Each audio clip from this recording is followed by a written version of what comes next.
우리 오늘 시편 40편 1절로 3절에 있는 말씀을 같이 봉독했습니다. 새 노래라고 하는 그러한 말씀의 제목을 가지고 같이 은혜를 나누기를 원합니다. 오늘 본문에 있는 말씀은 다윗이 고난 중에 하나님께 기도하여서 응답받았다라고 하는 내용이 오늘 본문의 말씀입니다. 바람은 저와 여러분도 고난 중에 있을지라도 기도함으로 응답받으시는 그러한 믿음의 성도들이 다 되어주시기를 주님의 이름으로 축복을 드립니다. 기도가 성도의 힘입니다. 기도가 또한 저와 여러분의 능력이 되어집니다. 오늘 다윗이 기도를 했답니다. 뭐라고 기도를 하는지 1절 말씀을 보게 되면 내가 여호와를 기다렸다라고 그렇게 말씀을 합니다. 여호와 하나님을 기다렸답니다. 그냥 기다린 것이 아니라 기다리고 또 기다렸답니다. 분명히 삶에 문제가 있어서 여호와 하나님 앞에 기도를 시작했을 텐데 그 문제에 대한 그러한 기도의 제목이 있는 것이 아니라 여호와 하나님을 기다렸다라고 그렇게 말씀을 하고 있습니다. 삶의 문제를 품고 있어서 주님 앞에 기도하기 위해서 나왔는데 그 문제를 놓고 기도하기보다는 여호와 하나님을 만나기를 위하여서 기다렸다라고 그렇게 오늘 성경은 말씀을 하고 있습니다. 왜 그러면 다윗은 문제가 있으면서도 불구하고 내가 지금 눈앞에 큰 문제가 있어서 여호와 하나님 앞에 기도를 하기 위해 나왔으면서도 불구하고 그 문제를 해결해 달라고 울며 불며 기도하기보다는 하나님을 만나 달라고, 하나님을 만나기를 위해서 하나님을 기다렸다라고, 기다린다라고 그렇게 기도를 했을까? 창세기 35장 1절 말씀을 보게 되면 거기에 대한 답을 우리가 언뜻 엿볼 수가 있습니다. 하나님께서 야곱에게 이르시되 일어나 베델로 올라가서 거기에 거하며 거기서 단을 쌓으라 하신지라라고 그렇게 말씀을 합니다. 야곱이 딸 디나의 강간 사건을 통하여서 두려워하고 있었습니다. 야곱이 다시 고향으로 돌아가는 과정 중에 세겜에서 자신의 딸 디나가 강간을 당했습니다. 그 모습을 본 야곱의 아들들이 젊은 혈기에 그 땅의 남자들을 다 죽였습니다. 야곱은 두려운 겁니다. 이제 그 지역의 많은 사람들이 그 소문을 듣게 되면 과연 우리를 어떻게 볼까? 어디서 굴러먹던 먼 뼈다귀 같은 사람들이 와가지고 그 땅 남자들을 다 죽였네 하는 소문이 퍼지게 되면 과연 야곱 사람, 야곱의 족속들을, 야곱의 아들들을 가만히 내버려 둘까? 이게 너무 두려운 겁니다. 그리할 때에 하나님께서 야곱에게 주시는 해결책이 바로 오늘 창세기 35장 1절에 있는 말씀입니다. 베델로 올라가서 거기에 거하며 거기에서 단을 쌓아라. 하나님 오셨으면 야곱아 두려워 말라, 내가 너를 지켜주겠다, 내가 너를 보호해주겠다, 이런 말씀이 아니라 베델로 올라가랍니다. 그리고 거기서 살랍니다. 그리고 거기에서 단을 쌓으라라고 그렇게 말씀합니다. 왜 하나님께서는 야곱에게 오셔서 보호라기보다는 그곳에 가서 단을 쌓고 거기에 거하라라고 말씀하시는가? 하나님이 말씀하시는 베델은 야곱이 이전에 자신이 외삼촌의 집으로 도망갈 때에 하나님께서 그를 만나 주셨던 곳입니다. 하나님이 베델로 돌아가라고 하는 이유는 그곳에서 하나님을 다시 찾으라라는 것입니다. 이전에 네가 만났던 그 하나님을 다시 기억하고 네가 외삼촌 집에서 먹고 살기 바빠가지고 잃어버렸던 그 하나님께 다시 예배를 하라라는 거예요. 베델은 하나님의 집이라고 하는 뜻을 또한 담고 있습니다. 하나님의 집으로 돌아가라라는 거예요. 너의 삶의 문제가 거기에서 생겼다라는 것입니다. 하나님의 집에 돌아가서 하나님께 예배를 회복하라라고 하는 그러한 말씀입니다. 열왕기상 4장 30절에 보게 되면 아이의 어미가 가로되 여호와의 사심과 당신의 혼의 사심을 가리켜 맹세하노니 내가 당신을 떠나지 아니하리라 라고 그렇게 말씀을 하고 있습니다. 아들의 죽음을 놓고 엘리사를 떠나지 않으려는 수넴 여인의 결단에 대해서 말씀을 하고 있습니다. 수넴 여인의 아들이 죽었습니다. 이전에 아들이 없었습니다. 그런데 엘리사가 축복함으로 인하여서 그 가정에 아들이 없다가 늦둥이 아들을 보았습니다. 그런데 어느 날 그 아들이 시름시름 앓다가 죽어버린 거예요. 그래서 수넴 여인이 엘리사를 쫓아갑니다. 엘리사가 하는 말이 내 종에게 내 지팡이를 들려보낼 테니까 같이 가라. 그러면 내 종이 지팡이를 그 아이에 놓게 되면 그 아이가 살아날 것이다. 걱정하지 말아라. 그런데 이 여인이 떠날 생각을 하지 않습니다. 수넴 여인이 자신의 집에 돌아가서 아이를 살릴 생각을 하지 않는 거예요. 엘리사의 바짓가랑이를 붙들어 놓고 놓아주지를 않습니다. 같이 가지 않으면 내가 돌아가지 않겠다라는 거죠. 나와 함께 집으로 돌아가지 아니하면 내가 당신을 떠나가지 않겠습니다. 왜 그렇습니까? 아이를 살리기 위해 왔으면 아이가 살아난다는데 빨리 지금 쫓아가서 아이를 살려야 될 거 아닙니까? 그런데 수넴 여인은 돌아가지 않습니다. 이유는 다른 데 있는 것이 아니라 아이를 살리는 것도 중요하지만 이 수넴 여인은 아이가 왜 죽었는지 원인을 알고 있었습니다. 그냥 돌아가서 아이만 살려놓게 되면 그 아이는 머지않아 또 죽습니다. 나이를 먹어서 죽는 게 아니라 또 어떠한 질병에 의해서 죽게 되어진다라는 거죠. 그 원인을 어디에 있다고 보았습니까? 이 여인은 하나님과의 관계가 틀어졌다라는 것. 하나님의 종 엘리사와 나와의 관계가 틀어짐으로 말미암아서 하나님과 나와의 관계가 틀어졌고 그것 때문에 내 아이가 죽었다라는 걸 알게 되었다라는 거죠. 야곱 또한도 하나님께서 베델로 올라가서 거기 거하며 거기서 단을 쌓으라고 하는 이유가 너희 딸이 지금 강간을 당하고 삶에 문제가 생기는 이유가 다른 것 때문이 아니라 하나님과의 관계가 틀어졌기 때문에 덜거덕거리는 소리가 나면서 문제가 생기기 시작한다라는 것입니다. 그 문제의 시작이 하나님과 틀어짐 때문인 것을 다윗이 알았고 또한 수넴 여인이 알았다라는 것입니다. 역대하 12장 5절에 보게 되면 선지자 스마야가 르호보암과 방백들에게 나와 가로되 여호와의 말씀이 너희가 나를 버렸으므로 나도 너희를 버려 시삭의 손에 붙였노라 라고 그렇게 말씀을 합니다. 솔로몬의 아들 르호보암입니다. 르호보암이 하나님을 섬기지를 아니하고 우상을 섬깁니다. 그것 때문에 하나님께서는 그를 깨닫게 하시고 그를 징계하게 하시게 하여서 애굽왕 시삭을 보내서 예루살렘을 치게 하십니다. 그리고 하나님께서 말씀하십니다. 네가 나를 버렸기 때문에 나도 너를 버린다라는 것입니다.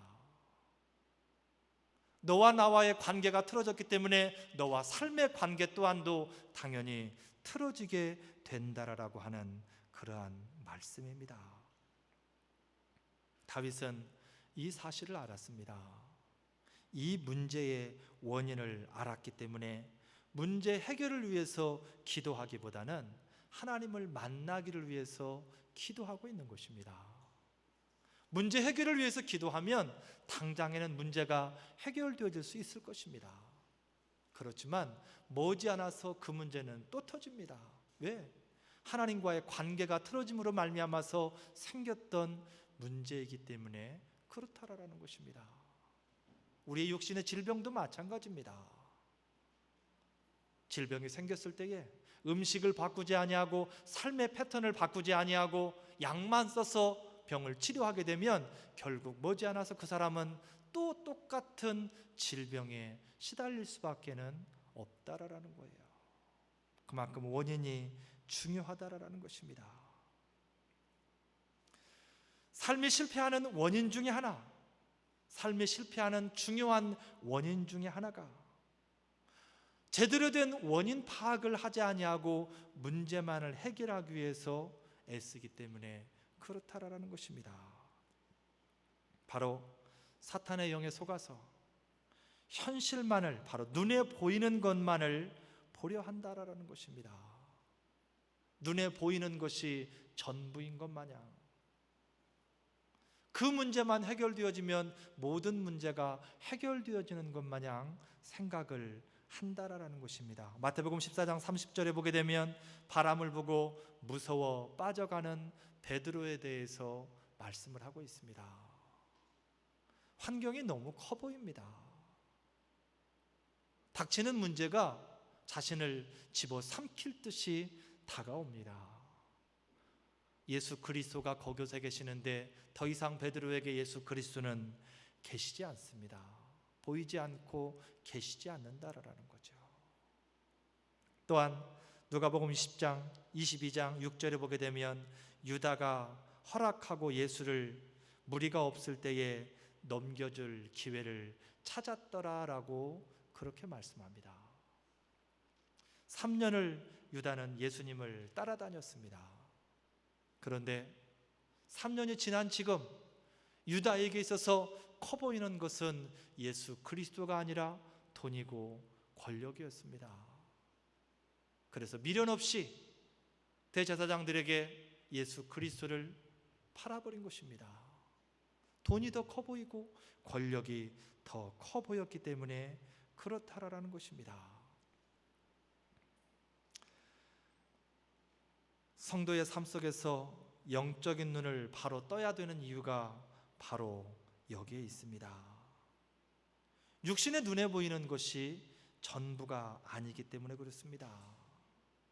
육신의 눈에 보이는 것만을 바라보고 생각하고 결단하고 나가게 되면 결국 거기에는 실패뿐이라는 거죠. 잠시 얼마 동안은 성공하는 것처럼, 잘 나가는 것처럼, 괜찮게 살아가는 것처럼 보여줄 수 있지만 시간이 지나면 지날수록 자신의 삶이 틀어지는 것을 경험할 수밖에는 없게 되어진다라는 것입니다. 자신의 삶의 문제를 온전히 깨닫고 여호와 하나님을 구하는, 여호와 하나님을 만나기를 위해서 간구하는 그 다윗에게 여호와 하나님께서 응답하셨습니다. 2절 말씀에 보게 되면 나를 기가 막힐 웅덩이와 수렁에서 끌어올리시고 내 발을 반석 위에 두사 내 걸음을 견고케 하셨도다. 할렐루야. 하나님께서 다윗의 간구하는 그 기도 소리를 들었습니다. 문제를 놓고 기도하는 그 기도 소리가 아니라 다윗이 여호와 하나님을 만나기를 간절히 소망하는, 그 관계를 다시 회복시키기를 소망하는 그 기도 소리를 하나님이 들으셨다라는 거예요. 그리고 그 관계를 회복시키셨다라는 것입니다. 그로 말미암아서 다윗의 삶의 변화가 일어나기 시작합니다. 틀어졌던 문제들이 해결되어지는 그러한 일들이 일어나기 시작하더라라는 것입니다. 바로 2절에서 말씀하는 것처럼 기가 막힐 웅덩이와 수렁에서 끌어올리셨다라는 거예요. 우리 너무 황당하면 기가 차서 말이 안 나온다라고 그렇게 말을 합니다. 다윗이 그런 상황에 있었다라는 거죠. 기가 막힐 웅덩이와 수렁에서 그를 끌어올리셨다라고 그렇게 말씀을 합니다. 여러분, 예수 그리스도 없는 우리의 삶은 수렁과도 같습니다. 나의 삶 속에서 내가 무언가를 해보기 위해서 혼자 힘으로 아무리 발버둥을 쳐보고 또 발버둥을 쳐보고, 오늘은 이만큼 했으니까 내일은 조금 더 열심히 해보리라. 그렇지만 결국 삶은 어떻습니까? 수렁 속으로 빠져들어가는 사람처럼 계속해서 날이 갈수록 문제만 커집니다. 나중에는 더 이상 손댈 수 없을 만큼. 그리고 많은 믿음의 성도들이 그렇게 살아가다가 예수 그리스도 없이, 입술로는 예수 그리스도를 고백하며 살아가지만 삶 속에서는 예수 그리스도 없이 살아가다 나중에는 찬송가 천부의 의지없어를 부르면서 하나님, 내가 잘못했습니다. 내가 두 손 들고 주님 앞에 나옵니다. 그러한 인생을 살 수밖에는 없다라는 것입니다. 왜 그렇습니까? 왜 인생은 수렁과도 같고 우리의 힘으로는 감당할 수가 없는 것입니까? 언뜻 보기에는 감당할 것처럼 보여지는데 오늘이 지나고 내일이 지나고 1년이 지나면 내가 그 위에 우뚝 서 있을 것 같은데 왜 자꾸만 보이는 것과는 다르게 자꾸만 밑으로 내려갑니까? 그 말씀의 해답이 시편 127편 1절에서 말씀을 하고 있습니다. 여호와께서 집을 세우지 아니하시면 세우는 자의 수고가 헛되며 파수꾼의 경성함이 허사로다. 너희가 일찍이 일어나고 늦게 누우며 수고의 떡을 먹음이 허사로다라고 그렇게 말씀을 합니다. 하나님이 세우지 아니하시면 헛된 것이랍니다. 하나님이 일하시지 아니하면, 하나님이 계시지 아니하면 아무리 내가 노력을 하고 한다 할지라도 수렁 속으로 빠져들어가는 사람과 똑같다라는 거예요.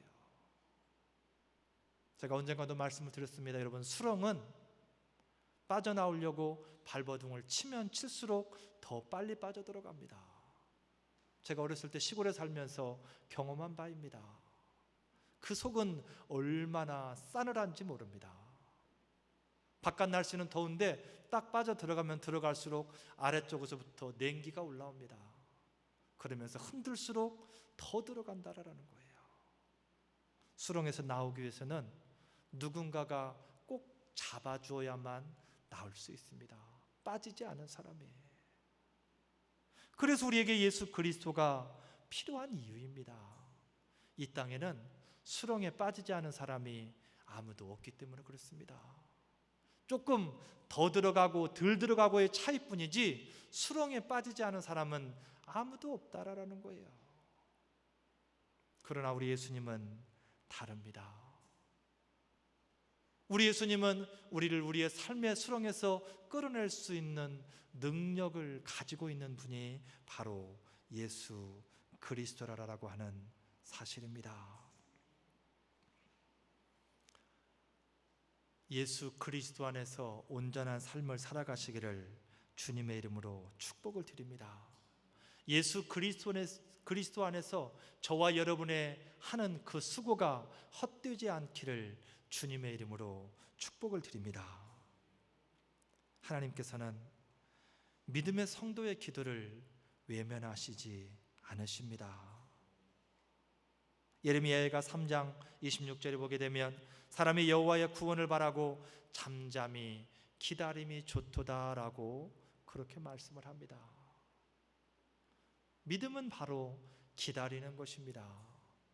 믿음이 없으면 기다릴 수 없습니다. 믿기 때문에 기다리는 것입니다.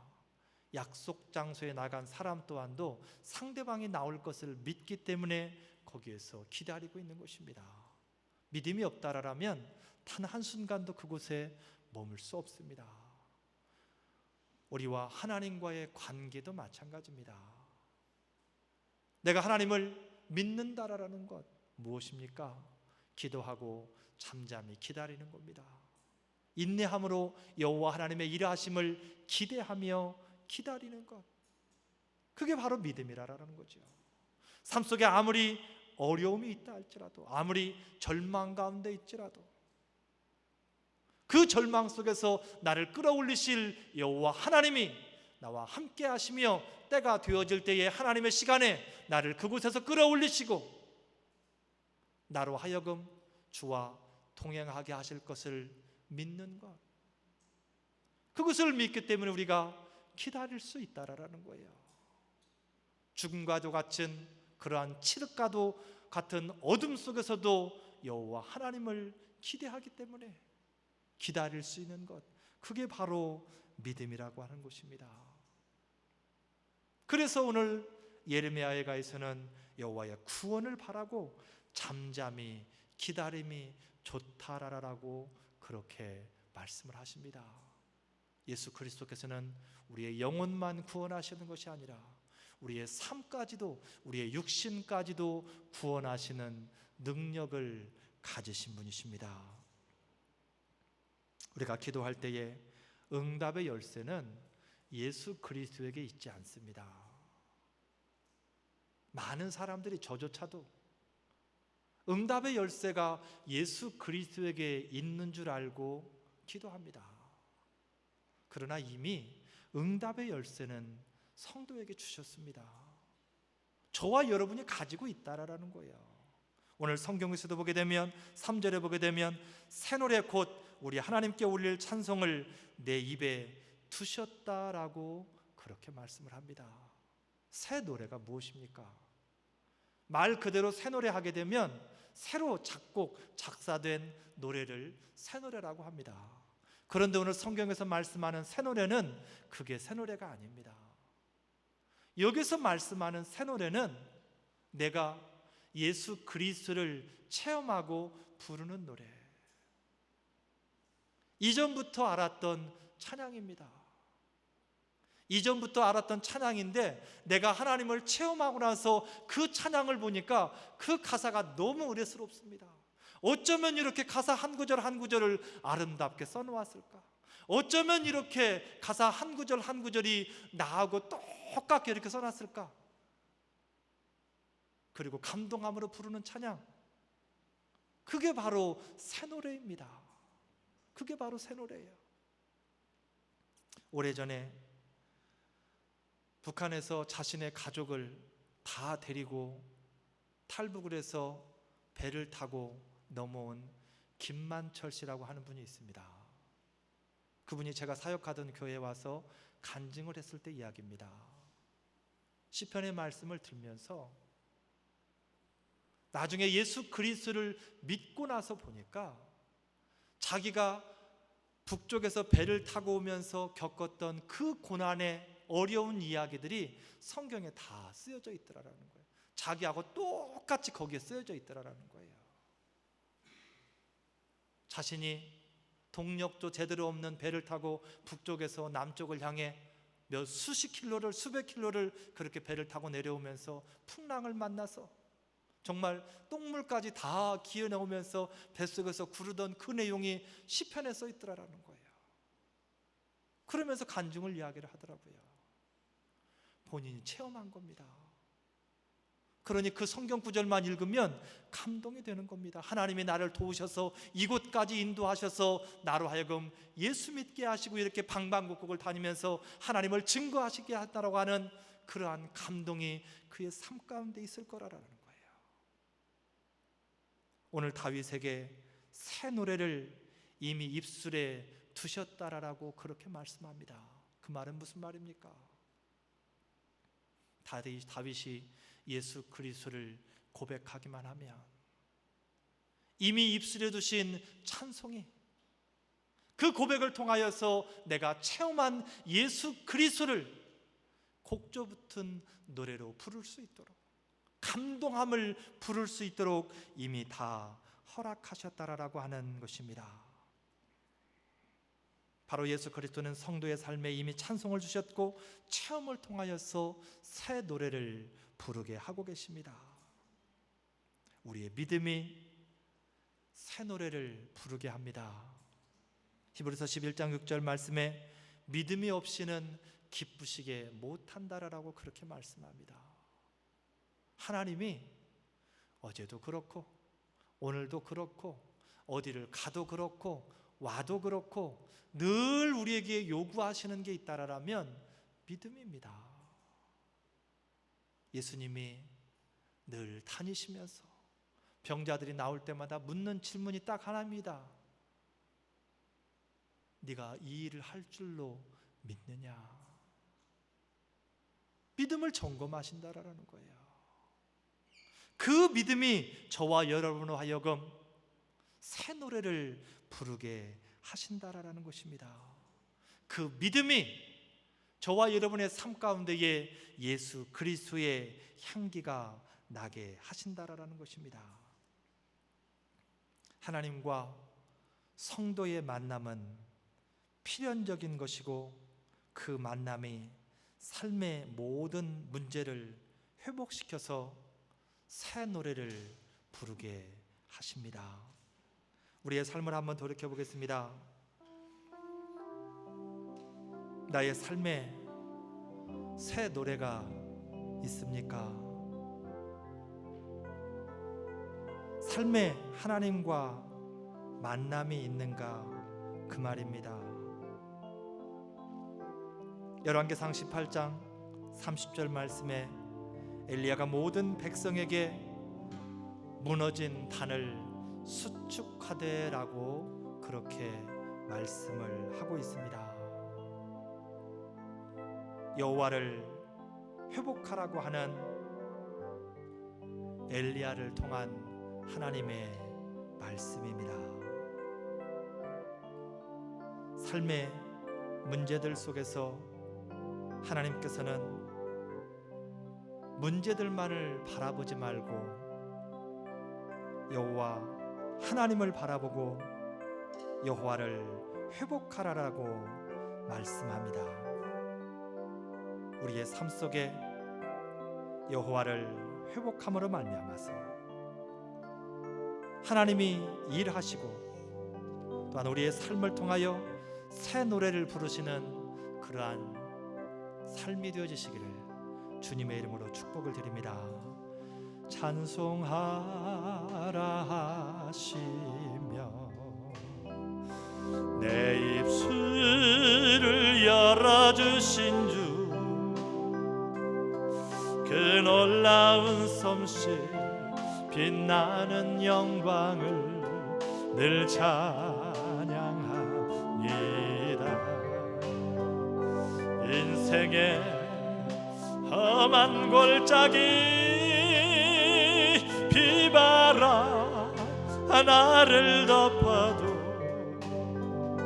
잠소만 가슴에 품고 주님만 사랑합니다.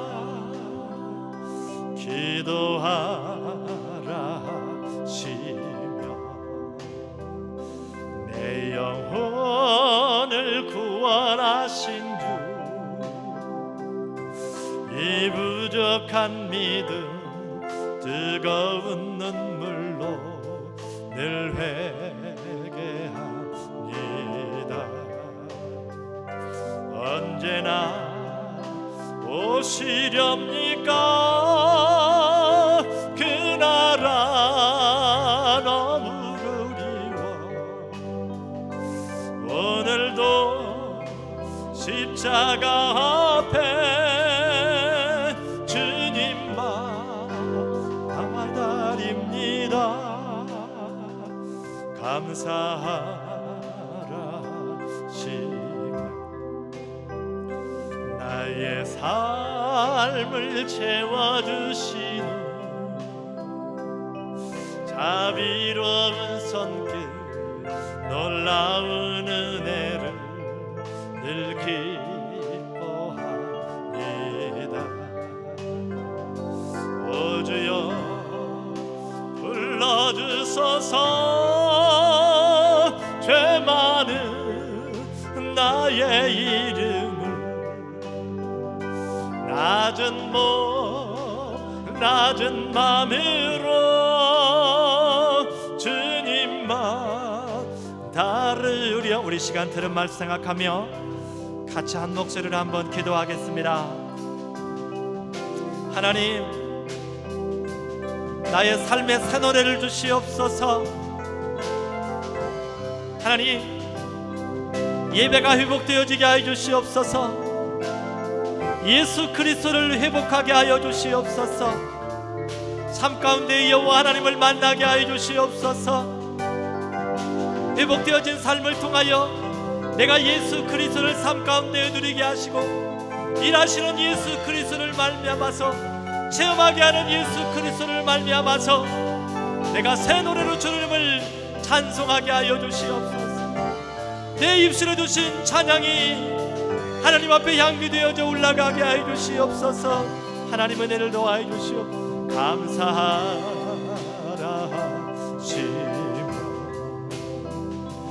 나의 삶을 채워주신 주, 자비로운 손길 놀라운 은혜를 늘 기뻐하라. 오 주여 불러주소서. 죄 많은 나의 이름은 낮은 몸 낮은 마음으로 주님만 따르렵니다. 예수님의 이름으로 기도드립니다. 아멘. 찬송 495장 부르시면서 준비한 예물 하나님 앞에 드리겠습니다.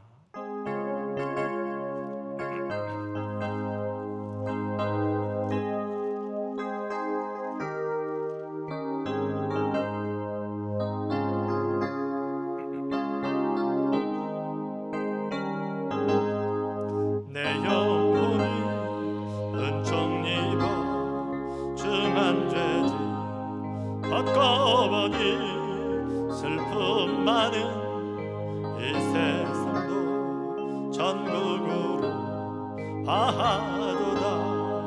할렐루야 찬양하세.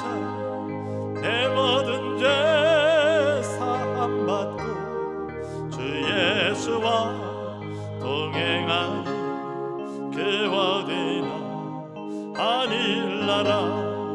주의 얼굴 뵙기 전에 멀리 뵈도 하늘나라. 내 마음속에 이루어지니 날로 날로 가깝도다. 할렐루야 찬양하세. 내 모든 죄 사함받고 주 예수와 동행하니 그 어디나 하늘나라. 높은 산이 거친 들이 조막이나 궁궐이나 내 주 예수 모신 곳이 그 어디나 하늘나라. 할렐루야 찬양하세. 내 모든 죄 사함받고 주 예수와 동행하니 그 어디나 하늘나라.